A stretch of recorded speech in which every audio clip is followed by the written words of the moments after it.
ವಿನಯ್ ಇದ್ದಾರೆ, ಸಂಗೀತ ಇದ್ದಾರೆ, ನಮ್ರತಾ ಇದ್ದಾರೆ. ಇವರೆಲ್ಲ ಫಿಲಮ್ ಇಂಡಸ್ಟ್ರಿನಲ್ಲಿ ತುಂಬಾ ಹೆಸರು ಮಾಡಿದವರು. ಆದರೆ ಇವರೆಲ್ಲರ ಡ್ಯಾನ್ಸ್ಗಿಂತ ಅಲ್ಲಿ ತುಂಬಾ ಫೇಮಸ್ ಆಗಿ ಡ್ಯಾನ್ಸ್ ಯಾವುದಂದರೆ ಪ್ರತಾಪ್ ಅವರ ಡ್ಯಾನ್ಸ್. ಇವರೆಲ್ಲರ ಮುಂದೆ ಡ್ಯಾನ್ಸ್ ಮಾಡಿ ಆ ಡ್ಯಾನ್ಸ್ ಒಂದು ಫೇಮಸ್ ಆಗೋದಿದೆಯಲ್ಲ, ಅದು ನಿಜಕ್ಕೂ ಸಾಧಾರಣ ವಿಷಯ ಅಲ್ಲ.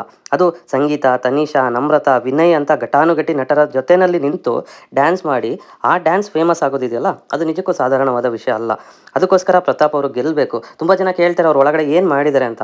ಆ ಡ್ಯಾನ್ಸೇ ಇವರೆಲ್ಲರ ಮುಖಕ್ಕೆ ಹೊಡೆದಂತೆ ಉತ್ತರ ಕೊಡುತ್ತೆ. ಆದರೂ ಕೂಡ ಅವ್ರು ಯಾರೂ ಒಪ್ಕೊಳ್ಳೋದಿಲ್ಲ. ಒಳಗಡೆ ತುಂಬಾ ವಿಷಯಗಳನ್ನು ಮಾಡಿದ್ದಾರೆ. ಅಂದರೆ ಕೆಲವೊಬ್ರು ಕೇಳ್ಬೋದು, ಅವ್ರೇನು ಒಳಗಡೆ ಅಡುಗೆ ಮಾಡಾಕೋದಕ್ಕೆ ಹೋಗಿದಾರ ಅಂತ.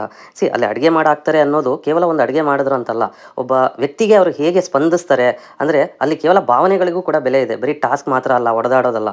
ಅಲ್ಲಿ ಸಾಕಷ್ಟು ಭಾವನೆ, ಪ್ರೀತಿ, ಪ್ರೇಮ, ಈ ರೀತಿ ತುಂಬ ವಿಷಯಗಳು ಬಿಗ್ ಬಾಸ್ನಲ್ಲಿ ಅಡಗಿದೆ. ಸೊ ಅವೆಲ್ಲವನ್ನು ಅಂದರೆ ಒಂದು ಸಾಫ್ಟ್ ಕಾರ್ನರನ್ನು, ಒಬ್ಬ ವ್ಯಕ್ತಿ ಒಳಗಿನ ಒಂದು ಉತ್ತಮವಾದ ವ್ಯಕ್ತಿತ್ವವನ್ನು ಅಲ್ಲಿ ಪ್ರತಾಪ್ ಅವರು ಪ್ರತಿಬಿಂಬಿಸ್ತಾ ಇದ್ದಾರೆ ಅಂದರೆ ತಪ್ಪಾಗಲ್ಲ.